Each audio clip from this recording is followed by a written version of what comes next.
I don't hate my dad, I just don't know him anymore. That's what an 11-year-old boy tells Kafkas after not seeing his father for nearly 3 years. No findings of abuse, no findings of harm, no finding that dad is dangerous, just 3 years without a relationship. The father says contact should never have stopped. The mother says the child no longer wanted to go. The child says seeing dad now would feel awkward, strange, uncomfortable. The father says the child has been influenced. The mother says the child's wishes should be respected. So what should happen? Should the court order contact to restart? Should it respect the child's wishes? Should dad be questioned about why he left it so long? Or is it already too late? Leave your answer in the comments. And by the end of this episode, you'll find out what the court did. Until then, you be the judge.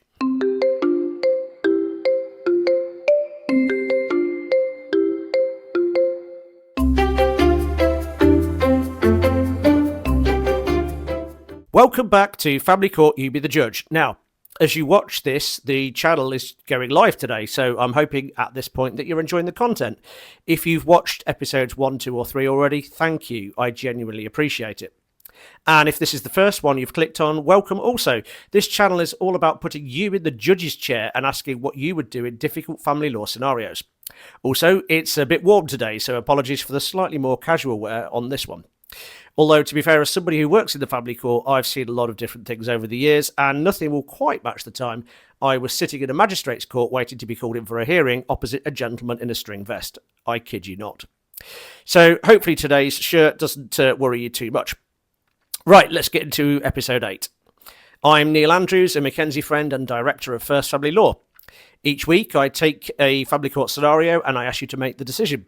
Not as mum, not as dad, not as the person who shouts the loudest online, but as the judge. Because in family court, the central question isn't what does mum want, what does dad want, who deserves to win, who has been the most hurt. The central question is what outcome best promotes this child's welfare.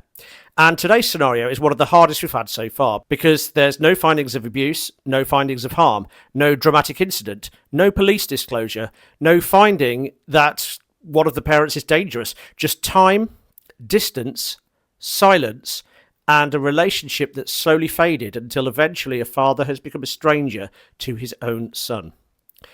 Before we get into it, this scenario is a fictionalized scenario inspired by the types of situations that come before the family court in England and Wales. It's for education and discussion only. It isn't legal advice. Any similarities to any person, family, or situation are entirely coincidental. And as always, I want your decision in the comments. Because this one divides people. Some people will say, of course contact should restart. A child shouldn't lose a parent just because time has passed. And others will say, you can't force an 11-year-old to spend time with someone he barely knows. And some people might say, hang on, if dad was so desperate to see his son, why has it taken nearly 3 years to get back to court? And that's exactly why this scenario is difficult. The parents separated when the child was much younger. At first, contact happened. Not perfectly, and not always easily, but it happened. There were weekends, there were school holidays, there were phone calls, there were handovers, there were the usual bumps that many separated parents face. But over time, things started slipping. One weekend didn't happen, then another. A phone call was missed, then another. A message wasn't replied to, then another. And what started as a difficult contact arrangement became an inconsistent one. And what continued as an inconsistent one became no contact at all. By the time this comes before the court, father and son haven't seen each other for nearly 3 years. Nearly 3 years, that's not just a gap in the calendar. For an 11-year-old child, that's a huge part of his life. That's birthdays, Christmases, whole school years, changes in height, changes in voice, changes in interests, changes in confidence, changes in personality. The child who last saw his father is not quite the same child who now sits in front of Kafkas saying, I don't want to see him. And that's one of the reasons this scenario is so difficult, because the court isn't just looking at what should have happened 3 years ago. The court has to deal with the child in front of it now, not the child as dad remembers him, not the child as mum describes him, the child as he is now, 11 years old, settled in routine, living with mum, doing reasonably well at school, and saying he doesn't want contact with his father. So dad applies to court. He asks for contact to restart, and the scenario begins. First, let's take a look at dad's position. Dad's position is simple but powerful. He says, this should have never happened. He says he didn't walk away. He didn't choose to disappear. He didn't decide his son didn't matter. He says he tried. He sent messages. He asked for contact. He asked for phone calls. He asked for updates. He asked to see his son. But gradually, he says, he was pushed further and further away. He says Mum may not have stood at the front door and physically blocked contact, but she allowed the relationship to die. And that's an important point, because in family scenarios, sometimes the argument isn't she said no. Sometimes the argument is she didn't say yes strongly enough. Dad says this child was allowed to believe contact was optional, allowed to avoid it, allowed to drift away, allowed to stop seeing him. And over time, that became the new normal. Dad says, of course he feels awkward now. Of course he feels nervous. Of course I feel like a stranger. That's what happens when a child is allowed to go 3 years without a parent. He tells the court, I've already lost 3 years of my son's life. Please don't let me lose the rest. And emotionally, that's a very strong argument, because imagine that. Imagine missing 3 years. Not because there's a finding that you're unsafe, not because the court has decided you're harmful, not because someone has proved you pose a risk, but because contact slowly stopped and nobody got it back on track. Dad says the child has been influenced. He doesn't necessarily say that the child is lying, but that's important. He says the child's wishes and feelings have been shaped by the situation around him, by what he's heard, by what he hasn't heard, by what has been allowed to happen, by the fact that Dad hasn't been present enough to remain familiar. And Dad says, how can my son choose not to have a relationship with me when he hasn't had the opportunity to know me? That's Dad's position. But the court has a question for Dad as well. Because if Dad says this relationship was so important, the court wants to know, why now? Why has it taken nearly 3 years? Why wasn't an application made sooner? Why was the relationship allowed to reach this point before the court was asked to intervene? That doesn't mean Dad's application fails. It doesn't mean Dad doesn't care. It doesn't mean Dad loses automatically, but delay matters because delay changes the child's emotional reality. Dad may say, I didn't want to inflame things. I kept hoping Mum would support contact. I didn't have the money. I didn't know what to do. I was worried that court would make things worse. I kept trying outside court first. And some of those explanations may be understandable, but from the child's perspective, the result is still the same. Dad wasn't there. The relationship faded, and now the court has to deal with the consequences. That's why the court doesn't simply accept Dad's position without scrutiny. The court has to ask both parents hard questions. Mum may have to answer why she didn't do more to support the relationship. Dad may have to answer why he didn't act sooner to protect it, because when a child has gone nearly 3 years without a parent, the court isn't looking for a villain. It's looking at how the child ended up here. Turning to Mum's position. Mum sees it very differently. She says, I didn't stop contact. She said Dad is rewriting history. She said the child gradually stopped wanting to go. At first she encouraged him. Then she persuaded him. Then she tried to talk him round. But eventually, she says, the child became more and more resistant. And she says, what was I supposed to do? Drag him out of the house? Mum says the child is 11, not 4, not 5, not a toddler who can simply be placed in the car. He's old enough to have feelings, old enough to have a view, old enough to understand whether he feels comfortable. And she says the court should respect that. Mum's position is not that Dad should be punished. It's not that Dad is dangerous. It's not that Dad should never see the child again as some sort of revenge. Her position is that the child doesn't want it, and forcing him would do more harm than good. She says he's settled, he's doing well, he's happy. Why would the court disrupt that? And that is also a powerful argument, because family courts are not supposed to make children suffer just to make things feel fair between the parents.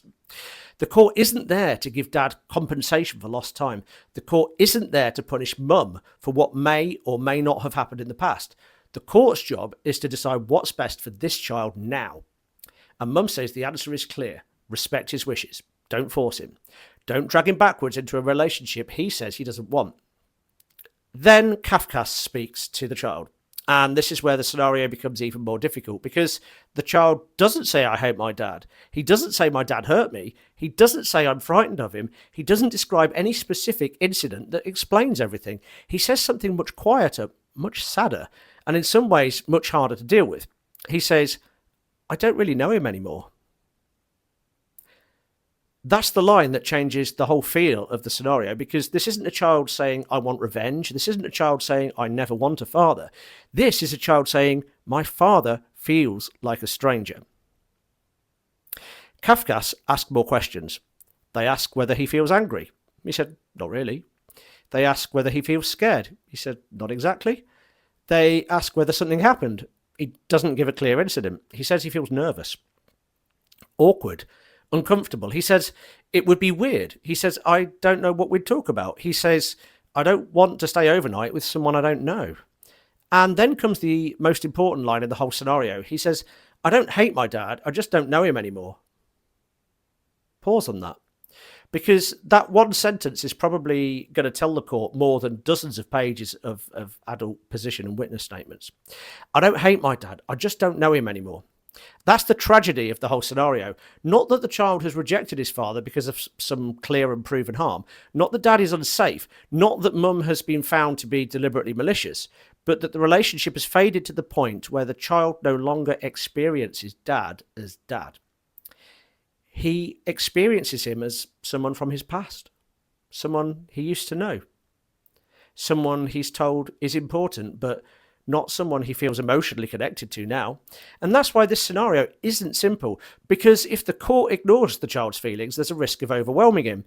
But if the court simply accepts the child's current position, then that may allow a parent-child relationship to disappear completely. So what does the court do? Let's look at the law. The starting point is the welfare of the child, not father's rights, not mother's rights, despite what Facebook groups and protest groups and campaign groups will tell you. It's not what feels fair to the adults, it's the child's welfare.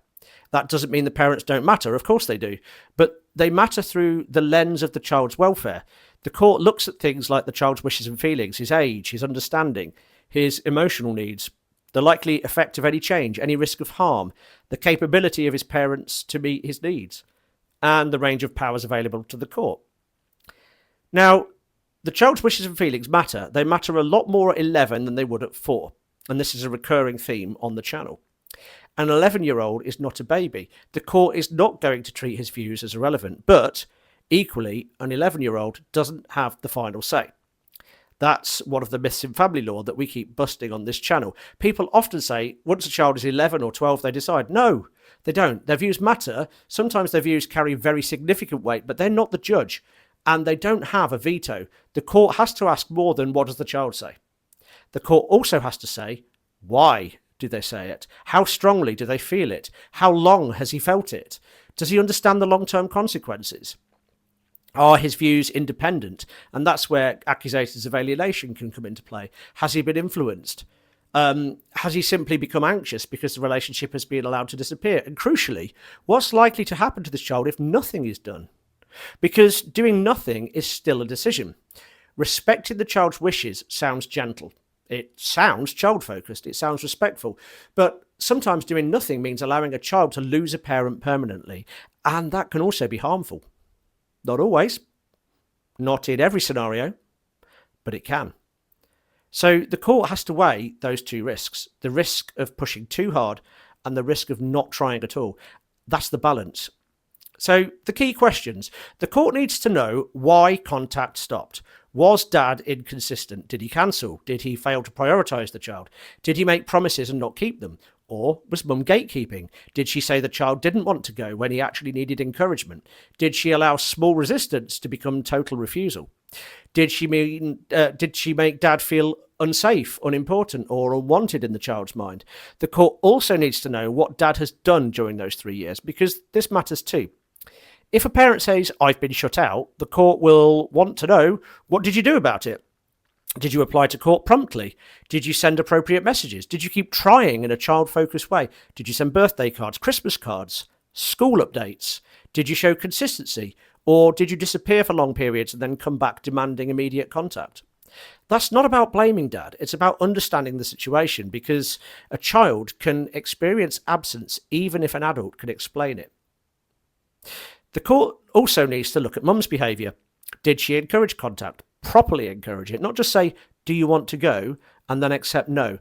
That's a big difference between asking a child whether they want to go and parenting them through something difficult. For example, a parent might say, I know you feel nervous, but dad loves you and it's important you have time with him. I'll help you with it. That's very different from, well, if you don't want to go, you don't have to. The court will want to know which version happened, and then we also need to consider the child's emotional state. Can he cope with seeing dad? Would direct contact cause genuine distress? Would indirect contact help? Would a gradual plan work? Is there a way of making this feel safe without making it feel forced? And this is where the court's decision becomes quite nuanced. Court essentially has three broad options. Option A, dismiss dad's application. Say the child's views are clear. Too much time has passed, say forcing contact would be harmful. That gives immediate certainty, it avoids distress now, but it may also mean that the child grows up without a relationship with his father. Option B, order immediate contact. Say the child doesn't get to decide. Say the relationship needs to restart. Put a proper child arrangement order in place. That may look strong, it may look decisive, but in practice it may be too much too soon. If a child hasn't seen a parent for nearly 3 years, moving straight to weekends or overnights can be emotionally overwhelming. And if the first contact goes badly, it can make the resistance worse. Option C, build the relationship back gradually. Not by pretending the last 3 years didn't happen, not by pretending the child is fine, not by giving the child a veto, but by creating a structure that gives the relationship a proper chance to recover. So before I tell you what the court did, I want your answer, and I really do want you to pause here and think about it, because this is one of those scenarios where the easy answer and the right answer might not be the same thing. What would you do? Option A, dismiss dad's application. Say the child's wishes are clear. Say too much time has passed. Forcing the contact now would do more harm than good. Option B, order immediate contact. Say the child doesn't get a veto. There are no findings of abuse or harm. And say this relationship needs to restart now. Or option C, order a gradual rebuilding plan. Not full weekends, not overnights.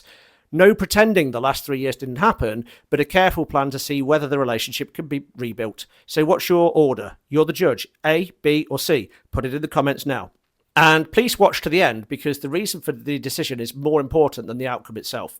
But before the court makes its decision, there's another issue, and it's an uncomfortable one for dad, because the court doesn't just ask mum, why didn't you do more to support contact? The court also asks, why now?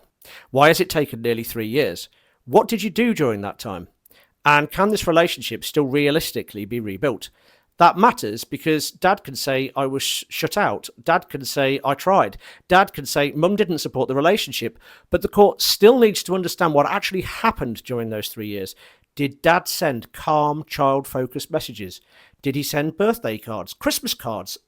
Did he request school updates? Did he try and arrange calls? Did he suggest mediation? Did he take advice?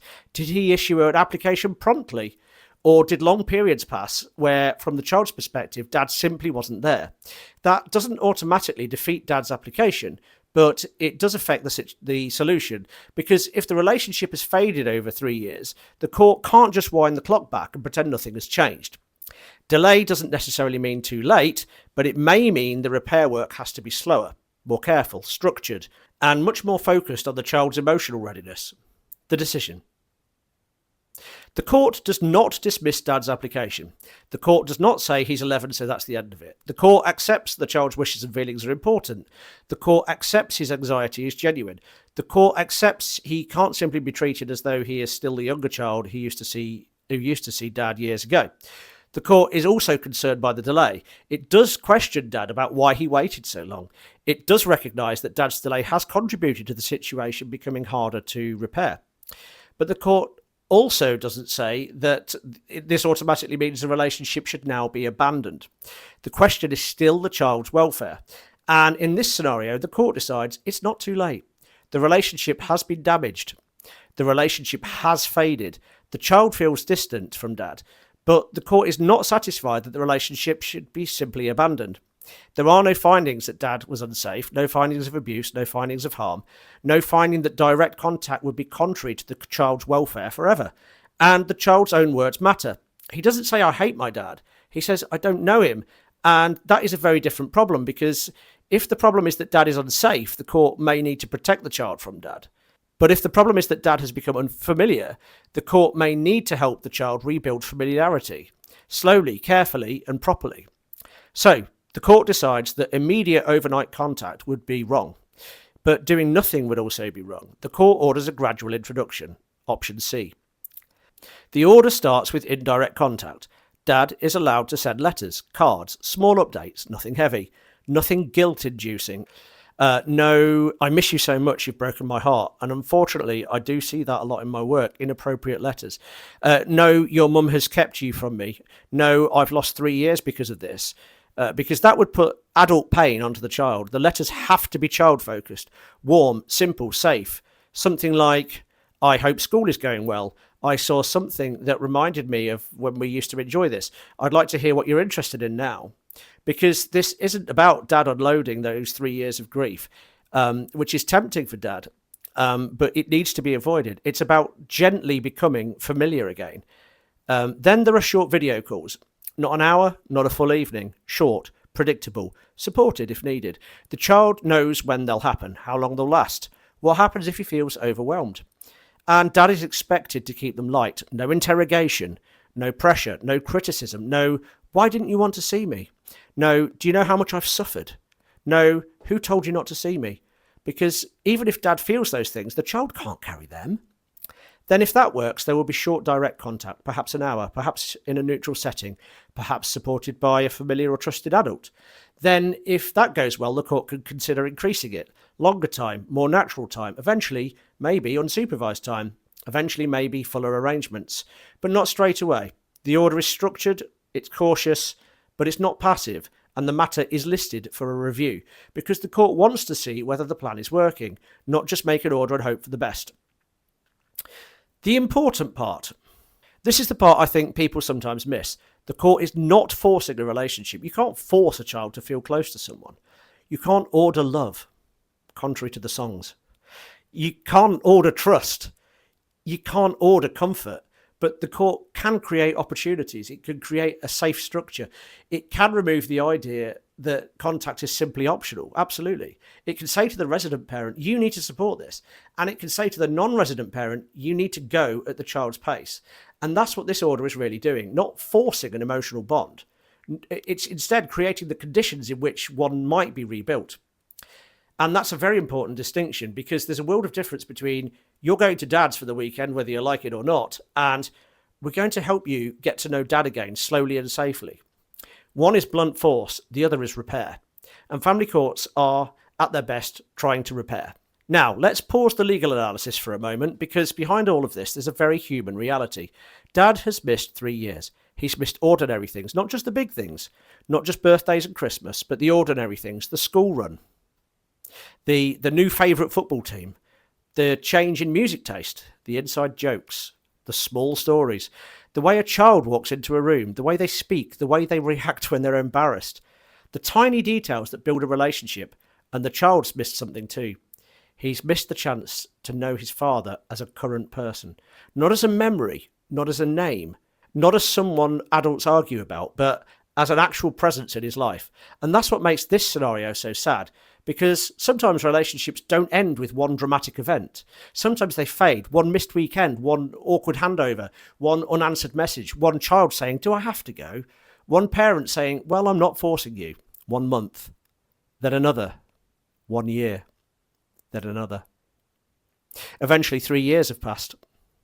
And a child is sitting in front of Kafka saying, I don't hate my dad, I just don't know him anymore. That's the emotional centre of this scenario. Not hatred, not danger, unfamiliarity. And that's why the title of this episode is The Father Who Became a Stranger. Now, my own view is that the court's decision makes sense. Immediate overnight contact would have been too much. You can't ignore 3 years. You can't pretend this child is simply being difficult.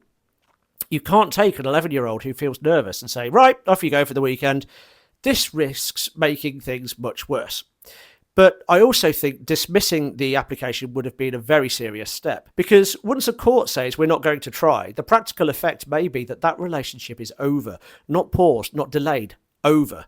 And that's a huge thing for a child. A child may not understand at 11 what that means at 16 or 21 or 30. At 11, the child may simply think, this feels awkward and I don't want to do it. The adult consequence may be, I grew up without my dad. That doesn't mean the child's wishes are ignored. It means that they are placed in context. The court has to protect the child's present emotional well-being, of course, but it also has to consider his long-term welfare. And sometimes those two things pull in different directions. The child's immediate wish may be, don't make me do this, but his long-term welfare may require the adults to help him to do something difficult gradually and safely. So what could have changed this outcome? Let's have a think about what could have changed the court's decision. If there had been findings that dad was abusive or unsafe, that could have changed everything. If the child had given clear, consistent, compelling reasons for refusing contact based on specific experiences, that could have changed everything. If dad had disappeared for 3 years and only reappeared when it suited him, that could have changed the analysis too. If dad had made no effort at all during those 3 years, that could have changed the analysis. If mum had clearly and actively undermined the relationship, alienation, the court might have been more critical of her.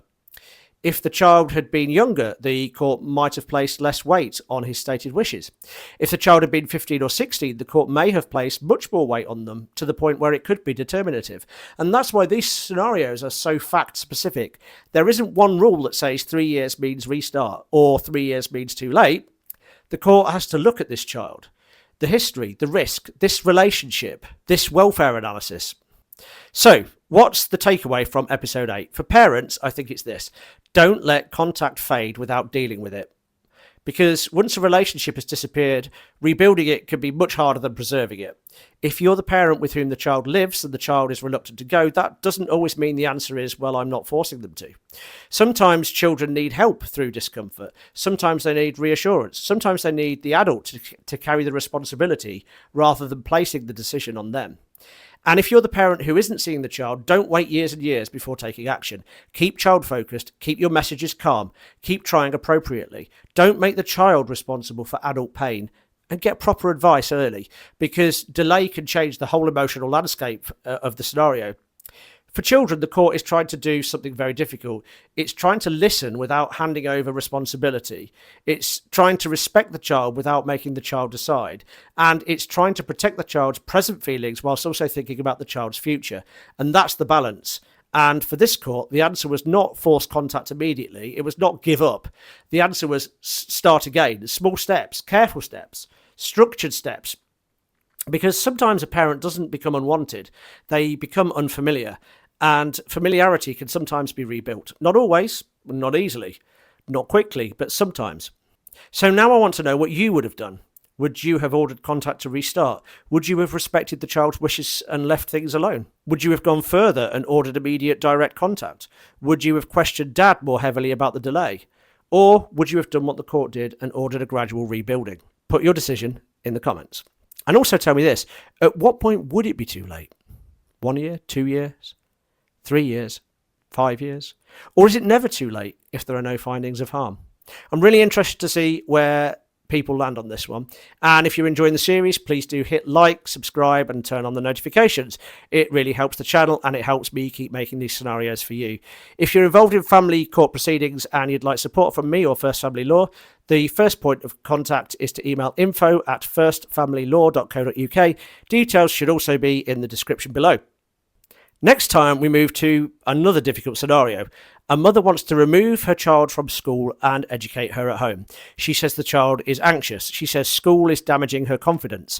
She says home education would be calmer, safer, and better suited to the child's needs.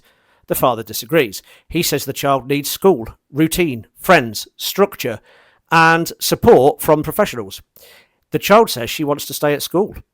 The mother says she knows what's best. The father says the child's wishes should be respected. So, who should decide? Mum, Dad, the child, or the court? You'll find out next time. Until then, you be the judge.